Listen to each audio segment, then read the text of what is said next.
본문 27절 말씀에 평안을 너희에게 끼치노니 곧 나의 평안을 너희에게 주노라. 나의 평안을 너희에게 주노라. 이 말씀을 오늘 우리가 함께 주제로 삼고 상고하고자 합니다. 성령의 열매가 우리가 앞에 보았듯이 사랑과 희락의 열매를 맺고 나면 이어서 화평의 열매가 맺어진다. 성경학자들은 이 세 가지는 거의 동시에 같이 온다, 이렇게 말하기도 합니다. 화평이라는 말은 대단히 중요합니다. 화평이라는 원문의 그 히브리어 말씀은 에이레네인데 신약 성경에만 88번, 88번 정도 에이레네가 나온다고 합니다. 구약에서는 히브리 말인데 샬롬 하는 말입니다. 구약 말로는 샬롬이라는 것인데 유대인들의 인사가 샬롬이라고 이렇게 합니다. 역사학자 중에 아리엘 두란트라는 사람이 있습니다. 이 사람이 이런 말을 했습니다. 3400년의 역사 속에 전쟁이 없던 해를 따지면 286년이다, 이렇게 말합니다. 지금도 전쟁이 있죠. 이 지구 역사 속에는 끊임없는 전쟁을 하고 있습니다. 이념과 종교, 영토 문제, 전쟁이 계속해서 일어나고 있습니다. 왜 이런 전쟁이 일어날까요? 야고보서 4장 1절 말씀에 너희 중에 싸움이 어디로부터, 다툼이 어디로부터 나느냐? 너희 지체 중에서 싸우는 정욕으로 나는 것이 아니냐? 사람의 마음 속에는 끊임없는 욕구가 있고 욕심이 있습니다. 이런 욕심들이 계속해서 세상을 혼란스럽게 만들고 있는 것입니다. 그런데 사실 우리가 왜 성령을 받아야 되느냐? 성령을 받게 되면은 용납할 줄 압니다. 남을 용서할 줄 압니다. 남을 옳은 좋은 눈으로 볼 수가 있습니다. 성령의 열매는 화평의 열매입니다. 그래서 이 세상에는 평화가 없죠. 끊임없이 싸움이 일어납니다. 두 사람만 모여도 서로 누가 높으냐 하는 것이 인간입니다. 그리고 마귀의 본성이 항상 서로 다투게 하고 서로 이간질시키고 서로 싸우게 하는 것입니다. 그런데 성령이 우리의 마음속에 임하게 되면, 그러면 누가 시비를 걸어도 시비를 안 받습니다. 누가 다툼을 일으켜도 그 다툼에 말려 들어가지 않습니다. 성령이 그 마음을 붙잡아야 마음에 평안의 마음, 화평의 마음이 오는 것입니다. 왜 우리가 성령의 열매를 맺어야 됩니까? 그것이 바로 하나님의 귀한 뜻입니다. 우리가 성령을 받고 마음의 평안을 가지는 것이 이 땅 위에 사는 삶에 있어서 대단히 중요합니다. 예수님이 이 땅 위에 오신 목적이 뭘까요? 이사야서 9장 6절 말씀에 보면은 예수님에 대한 예언이 나옵니다. 이는 한 아기가 우리에게 낳고 한 아들을 우리에게 주신 바 되었는데 그의 어깨에는 정사를 메었고 그의 이름은 기묘자라, 모사라, 전능하신 하나님이라, 영존하시는 아버지라, 평강의 왕이라 할 것임이니라. 예수님이 예언되어 있기를 여러 가지 말씀을 쭉 하다가 마지막에 가서는 평강의 왕이라. 다시 말하면 평강의 왕은 평강을 만드는 것이죠. 왕이 평강하면은 백성들이 평안하도록 되어 있습니다. 누가복음 2장 14절은 예수님의 탄생 때 천사들의 노래소리입니다. 지극히 높은 곳에서는 하나님께 영광이요 땅에서는 기뻐하심을 입은 사람들 중에 평화로다. 예수님을 영접하면 평화가 온다 이겁니다. 우리가 신앙인입니까? 하나님의 사람입니까? 그렇다면 다툼을 피해야 됩니다. 절대 다툼은 유익이 없습니다. 프란시스의 기도문이 있죠. 그걸 좀 요약해 봅니다. 주여 나를 평화의 도구로 써주소서. 미움이 있는 곳에, 분열이 있는 곳에, 절망이 있는 곳에, 어둠이 있는 곳에, 슬픔이 있는 곳에 기쁨을 심게 하소서. 있는 곳에, 뭔가가 이상한 곳, 그곳에 내가 평화의 사신이 되라. 내가 가면 다툼이 그치고, 내가 가면 미움이 없어지고, 내가 가면은 모두가 사랑할 수 있는 그런 사람이 되게 해달라. 평화의 사신, 피스메이커. 신앙인이라면 다툼을 피하시고, 믿음이 있는 사람이라면 어떻게든 간에 십자가는 내가 지고 남들에게 평안을 줄 수 있어야 됩니다. 빌립보서 4장 6절에서 7절 말씀에 아무것도 염려하지 말고 오직 모든 일에 기도와 간구로 너희 구할 것을 감사함으로 하나님께 아뢰라. 그리하면 모든 지각에 뛰어난 하나님의 평강이 그리스도 예수 안에서 너희 마음과 생각을 지키시리라. 하나님께 기도하면 하나님께서 우리의 마음에 평강으로 함께 하시겠다는 것입니다. 여러분 마음이 불안하시면 기도하시면 됩니다. 오늘 본문 또 제목을 통해서 몇 가지를 한번 나누어서 생각해 보죠. 첫째는 우리의 마음속에 평화가 임하려면 성령의 은혜가 먼저 와야 됩니다. 이 성령이 열매라 했잖아요. 그래서 우리가 성령을 받게 되면은 마음의 평화가 옵니다. 대한민국 어떨까요? 누가 설문조사했습니다. 한국 사회가 평안한가 불안한가 라는 질문에 73%가 매우 불안하다. 매우 불안한 걸로 끝나면 되는데 조금 불안하다가 20%. 그러면 93%가 지금 이 사회는 지금 불안을 느끼면서 살고 있다. 7%만 평안하다고 대답을 합니다.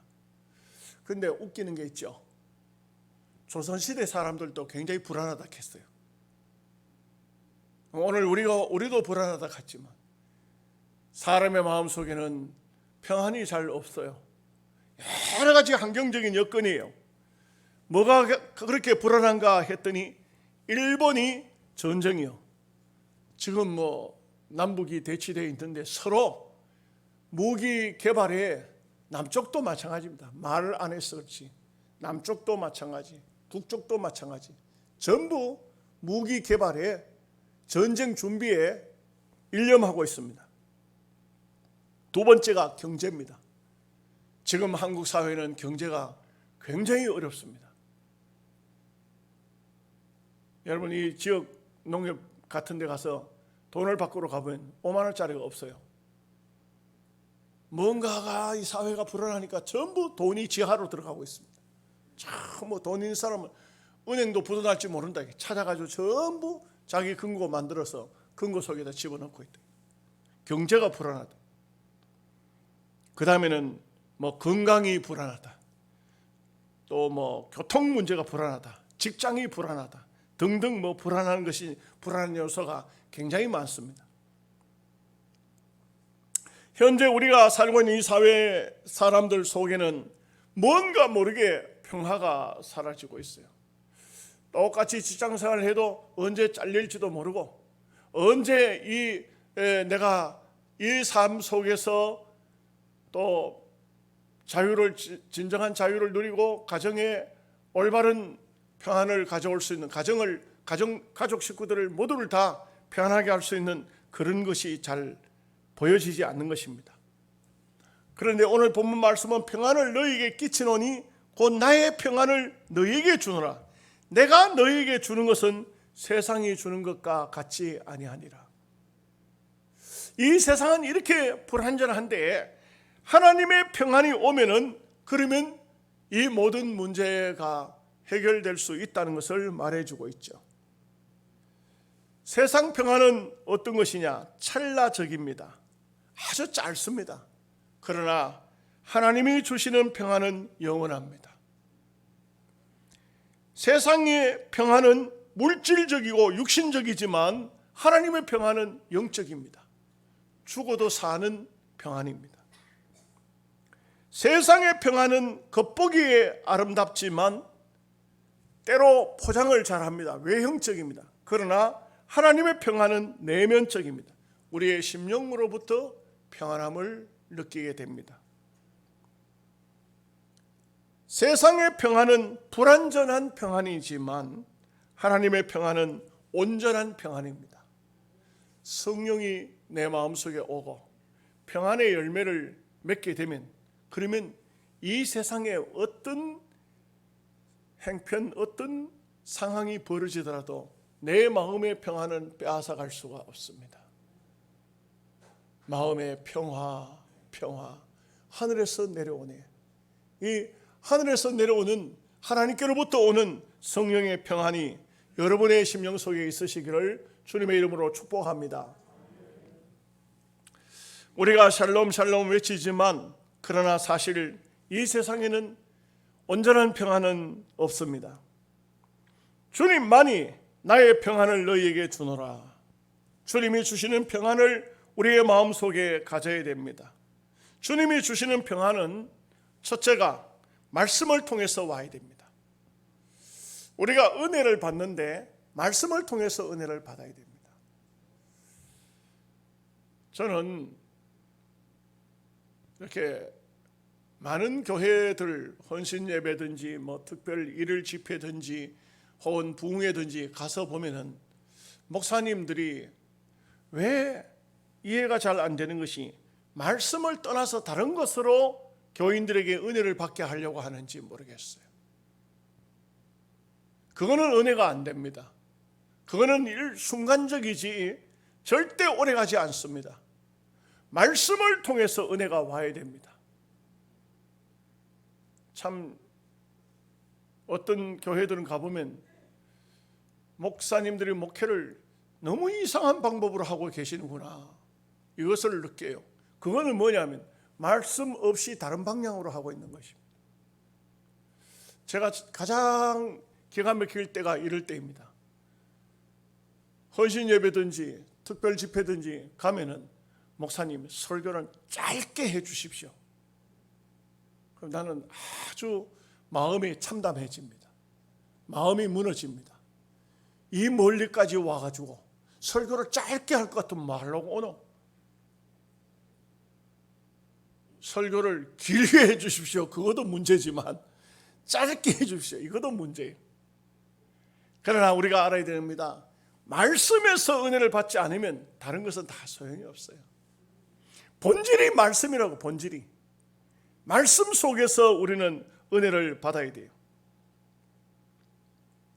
그리고 두 번째는 뭐냐 하면 우리가 기도만이, 정말 말씀을 이어서 우리가 기도할 때에 거기에 은혜가 우리의 심령 속에 들어옵니다.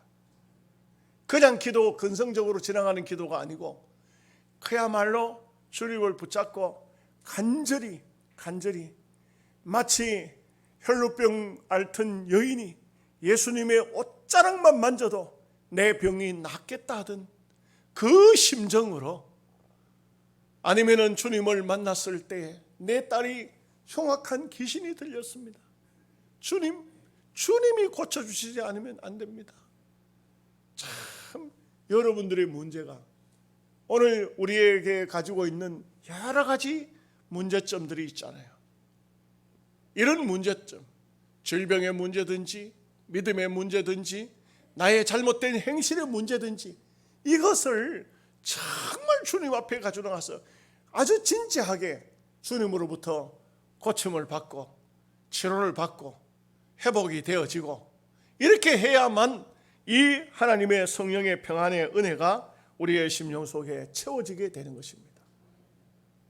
그 다음에 우리가 두말할 필요 없이 찬송이죠. 찬송은 참 마음을 평안하게 합니다. 세상 노래는 들으면 들을수록 한심스럽지만 찬송은 듣고 또 듣고 찬송을 또 듣고 내 심령으로 내 영혼으로 부르게 되면 그 찬송은 너무나도 귀한 것이 됩니다.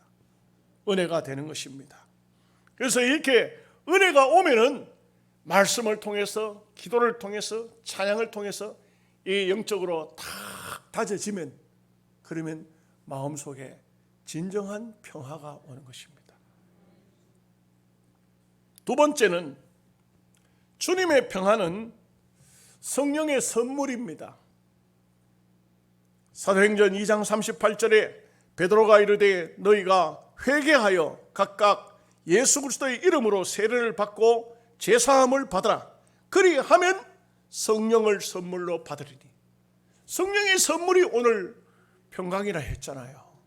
성령의 선물을 어떻게 받냐?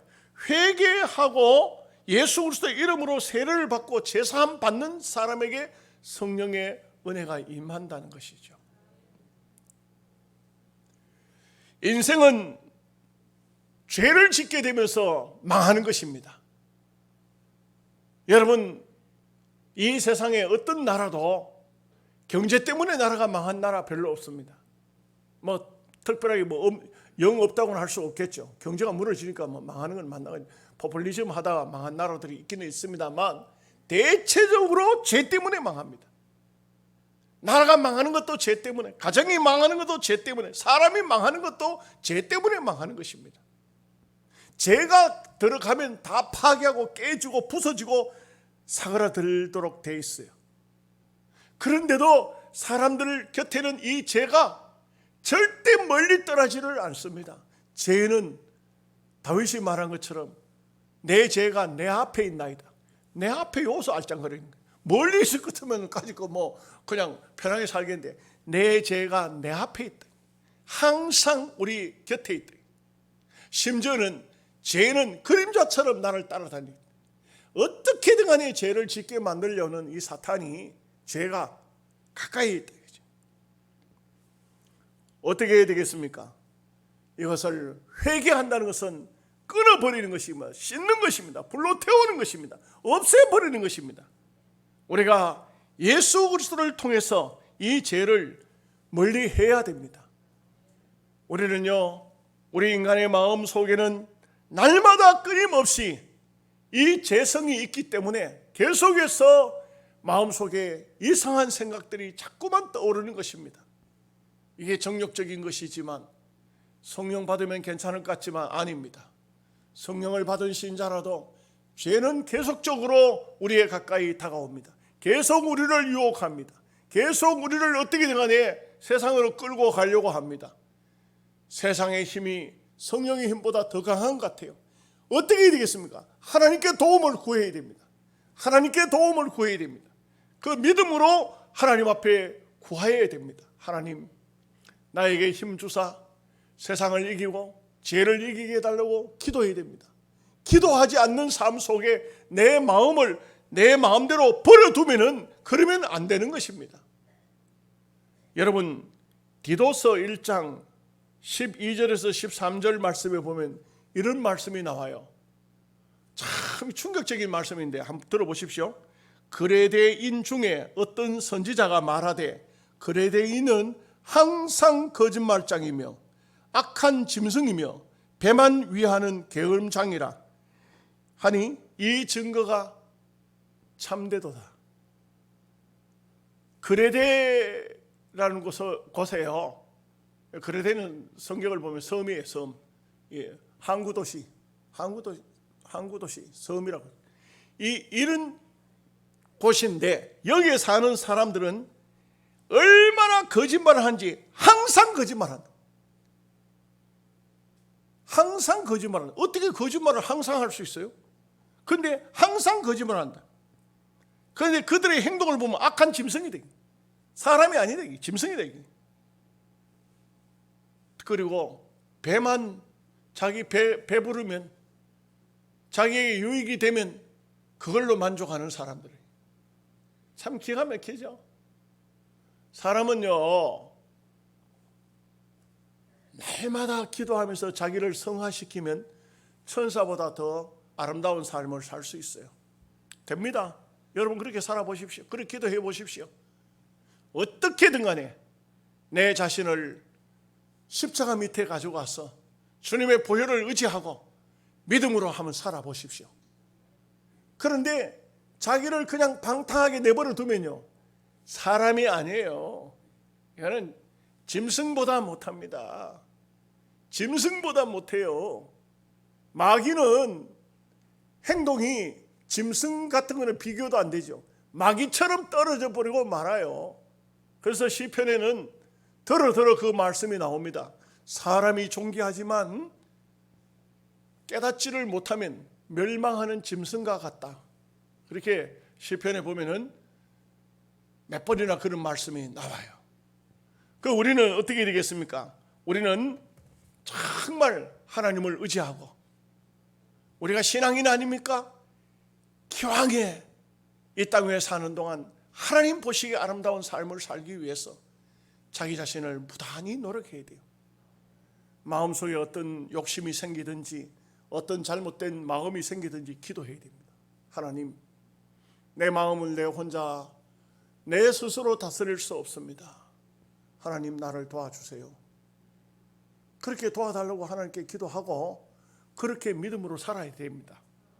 그렇게 하면은 하나님께서 반드시 그렇게 기도하고 믿음으로 사는 사람에게는 힘을 주실 줄로 믿습니다. 우리 한국 사회가 굉장히 어려워요. 힘듭니다. 정치하는 분들도 굉장히 힘든 것 같아요. 서울에서는 퀴어 축제가 열렸을 때 한쪽에는 뭐 희한한 복장을 한 희한한 사람들이 나와가지고 남자가 남자와 여자가 이렇게 손을 잡고 성행위 흉내를 내고 그렇게 하면서, 이거는 완전히 세상을 사탄화시키려고 하는 것이거든요. 하나님의 창조 질서를 깨뜨리는 거예요. 네.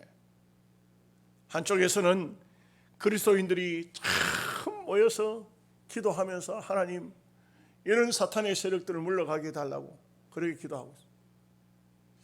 대한민국은 지금 상당히 어떻게 보면은 이게 가도기도 아닌데도 가도기 같은 느낌이 들 정도로, 여러분 뉴스를 보십니까? 나는 며칠 전부터 뉴스 이제 끊자, 뉴스 보지 말자. 뉴스 보니까 자꾸 짜증이 난다, 화가 난다. 뉴스를 들으니까, 뉴스를 듣긴 들어야 되는데 세상을 단절하고 살지는 못하는데 들을 수가 없어요. 들으면 자꾸 화가 나니까 나한테 신앙에 도움이 하나도 안 되는 것 같아. 그 집사람 뉴스 보려고, 뉴스 보지 말자, 뉴스 보지 말자. 까짓 뉴스 안 본다고 되겠나만. 그러나 또 이 마음이 얼마나 갈지 모르지만 또 뉴스를 안 보고 살 수는 없잖아요. 근데 참 보면은 세상이 왜 이런지 모르겠어요. 힘듭니다. 성령을 더욱 의지해야 됩니다. 피터 언더우드라는 사람이 한국 사람들의 서두름, 조급함, 여기에 대한 글을 썼더라고요. 글이 이거 나는 읽어보니까 이 외국 사람이지만 한국 사람을 정확히 본 것 같아요. 한번 들어보십시오. 한국인은 커피 자판기에서 커피가 나오고 있는데 손을 집어넣고 기다린다. 맞는 것 같아요. 자판기 커피를 딱 눌러놓고는 커피가 다 나오도록 기다리는 게 아니고 손을 집어넣고 기다립니다. 맞는 것 같아요. 그렇죠? 한국인은 화장실에 들어가면서 지퍼 내리면서 들어간다. 그것도 맞는 것 같아. 나도 그렇게 했거든. 나도 그렇게 했어요. 맞는 것 같아요. 세 번째는 삼겹살을 구우면서 익기도 전에 주워 먹다. 고기 구우면서 고기가 아주 익지도 않았는데 벌써 한번 주워 먹는 사람이 있어요. 그 다음에는요, 엘리베이터를 타고 3초를 못 기다려서 버튼을 누린다. 웃는 분들은 거의 다 해봤을 거예요. 아마 다 해봤어요. 저도 집사람하고 요 며칠 전에 어제 수요일 날 대구 와서 부산 가서 호텔을 주는데 방에 가려고 호텔 그 엘리베이터 탔는데 타자마자 집사람이 닫힌 문을 눌리게, 여보 당신 50원 날렸어. 한번 눌릴 때마다 50원 날라가는 거야. 이거 좀 기다리지 못하고. 컵라면 3분을 못 기다려서 덜 익은 라면을 먹는다. 그것도 맞는 것 같아요. 이게 한국 사람들은 거의 대체적으로 보면은 컵라면을 먹어도 거의 익도록 기다리지를 못해요. 영화관에서 영화가 끝이 나서 엔딩 자막이 내리기 전에 전부 일어서 버린다. 대한민국 사람만 그렇지 세계 어느 나라도 영화가 끝나고 난 다음에 마지막 엔딩 나올 때까지 기다리는 것이 이게 예의인데, 아마 한국 사람들은 끝나면 바로 전부 쫙 일어서 버립니다. 더 기가 막힌 거, 화장실에 앉아서 양치질하고 있대. 두 가지를 한복에 하는 거예요. 이것도 맞는 것 같아요. 편의점에서 음료수를 구매한 뒤 계산도 하기 전에 벌써 따가지고, 그것도 맞는 것 같아요. 왜 이렇게 조급할까? 우리 민족이 왜 그렇게 조급할까? 세계 여행을 하죠. 가보면은 한국말 그 사람들이 몇 가지는 알아요. 뭘 아느냐? 한국말 중에 제일 많이 아는 말이 빨리빨리. 한국 발음이 안 되니까 빨리빨리 이렇게 말해. 그 다음에 이제 그 사람들이 월드컵을 하다 보니까 대한민국 안에 대한민국 이런 단어, 이런 언어들 속에 보면 한국 사람들이 얼마나 조급한가 하는 것을 말해주고 있죠. 한마디로 말하면 평안이 없다는 거예요. 평안이 없다. 하나님께 맡길 줄 모른다. 이렇게 되어져 있습니다. 세 번째, 우리의 마음속에 참 평안이 오려면은 우리의 마음속에 깊이 박혀있는 상처를 치료해야 돼요. 매우 중요합니다. 여러분 마음에 아직도 심령에 뭔가 못이 하나 박아져 있어요. 못이 박아져 있어요. 이 속에. 그러면요, 절대 몸이 아픈 사람이 마음의 평안 올 수가 없어요. 몸이 괴로운데, 몸이 아픈데, 마음이 괴로운데, 마음이 아픈데 무슨 평안이 옵니까? 이걸 빼내야 돼요. 우리의 심령 속에 박혀있는 깊이 박힌 그 못을 빼내야 돼요. 그 상처를 주님의 보혈로 치료를 해야 돼요. 이게 치료가 되지 않으면요 평안이 없습니다. 상처는 눈에 보이는 것도 있지만 보이지 않는 것도 있습니다. 마음의 상처, 이것은 세월이 지나도 절대 없어지지 않습니다. 몸에 난 상처는 시간이 지나면 나아요. 그렇지만 마음의 상처는 평생 가는 겁니다. 평생 가는 겁니다. 저도 참 옛날에 오랫동안 우리 사회를 떠들었던 게 하나 있어요. 어떤 여자분이 시집을 갔는데 결혼 생활을 제대로 못해요. 그런데 이 여자분이 자기 아버지를 죽였어요. 자기 아버지를 죽였어요. 친아버지는 아니에요. 어붓 아버지요. 그런데 이 법정에 섰다고. 왜 사람을 죽였느냐? 왜 아버지를 죽였느냐? 할 때 이 여자분이 이런 말을 했어요. 재판장님, 저는 사람을 죽인 게 아니고 짐승을 죽였습니다. 사람을 죽인 게 아니고 짐승을 죽였습니다. 나는 어붓 아버지로부터 어린 시절부터 성폭행을 당해왔습니다. 그러니 시집을 가서 결혼 생활을 하도 결혼 생활이 안 되더래요. 나는 사람을 죽인 게 아니고 짐승을 죽였습니다.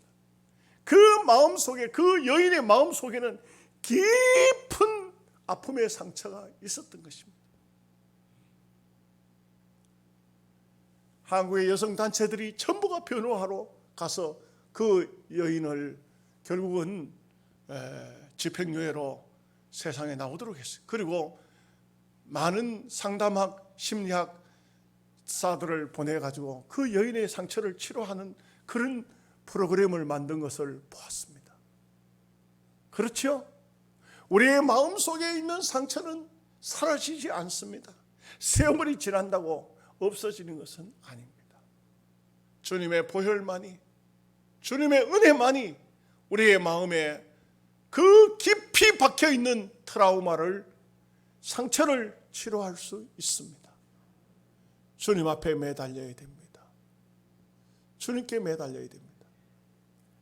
제가 한번 집회 갔다가 제 어린 시절 이야기를 한번 한 적이 있어요. 그러고 난 다음에 당일실에 들어와서 이렇게 장로님과 차를 한잔 하는데 장로님 중에 한 분이 제게 질문을 해요. 목사님, 옛날에 그 어린 시절 트라우마가 지금도 남아 있겠네요. 그러면 아닙니다. 이제는 다 치료가 됐습니다. 사실 참 이런 얘기를 하기에 부끄럽지만 목회를 하면서도 그 트라우마에 많은 시달림을 받았습니다. 많은 고통이 마음에 있었어요. 그 고통이 씻겨지질 않았었어요. 강단에서 이런 이야기하기가 어렵지만 좀 죄송하지만 집사람이 그걸 아니까 많이 위로하고 격려해 주었어요. 여러분, 우리가 땅 위에 사는 동안 여러 가지 마음속에 있는 그 잘못된 상처들, 이 가시들, 마음의 아픔들 주님 앞에 내놓으십시오. 주님 앞에서 치료받으세요. 그 치료를 받지 않는 한 여러분의 마음속에는 평안이 없어요. 그 치료를 해야만 마음에 평안이 오는 것입니다. 얘기 하나만 하고 이제 오늘 말씀을 마치죠. 이거는 아마 여러분들도 많이 들었던 얘기일 거예요. 옛날에 미국에서 노예 제도가 있을 때 아마 종 한 사람이 주인에게 끌려가면서 반항을 했던 것 같습니다. 그러니 이 막 반항을 하는 이 종을 주인이 채찍으로 때리니까 주인한테 막 달려드는 겁니다. 그러니까 주인이 이 노예를 끌고 가던 사람이 칼을 빼가지고 이 노예를 찔러버리려고, 옛날에 종들은 주인이 찔러 죽이면 죽는 겁니다. 이게 뭐 짐승하고 똑같이 취급되는 겁니다. 그래 그 노예를 칼로 찔러 죽이려고 칼 가지고 들어미는데 이 칼을 빼앗기 위해서 선교사가 그 열차 안에 있다가 뛰어들어가서 그 사람에게 사람을 허기를, 그 노예를 죽이지 못하도록 뺏는 과정에 손을 많이 다쳤습니다. 그 칼을 뺏고 그러고 난 다음에 이 노예를 죽이려고 하는 선교사가 이 사람을 내가 살 테니까 당신은 데려가봤자 이 사람하고는 함께 못 사니까 노예 값을 선교사가 지불을 하고, 그리고 그 노예를, 종을 데리고 와가지고는 너는 이제는 자유다. 너의 문서를 찢어버리고 너는 자유를 얻었으니까 네 이제 자유롭게 살아라. 선교사가 그렇게 했습니다. 그런데 이 종이 하는 말이 너무 고맙잖아요. 생명의 은인이니까, 자기 살려줬으니까. 아닙니다. 제가 선교사님 따라가서 선교사님 돕겠습니다. 그렇게 해서 이제는 종의 문서는 없어요. 자유인이죠. 자유인이면서 선교사하고 함께 사는 겁니다. 그런데 이 종이 버릇이 참 나빠요. 한 번씩 그냥 속이 상하면 막 화를 내고 이상한 행동을 하는 겁니다. 그때 선교사는 자기 손의 상처를 이렇게 종에게 보여줍니다. 아무 말도 안 하고. 그러면 이 종은 선교사의 몸에 난 그 상처를 보고는 그만 숙연해지고, 선교사님 죄송합니다. 저 상처는 옛날 노예 주인에게 팔려갈 때 내가 죽어야 될 장소에서 바로 저분의 선교사님의 칼을 그 주인으로부터 잡고 칼을 뺏고 하는 과정에서 생긴 상처니까. 제가 왜 이 말씀을 드립니까? 여러분의 마음속에 아픔이나 고통은 주님의 십자가를 바라봐야, 예수님께서 나를 위해서 십자가 위에서 피 흘려 죽어주신 그 십자가를 바라봐야 여러분이 이겨낼 수 있습니다. 승리할 수 있습니다. 여러분의 심령 속에 성령이 임해서 참된 평안이 있으시기를 주님의 이름으로 축복합니다. 아멘.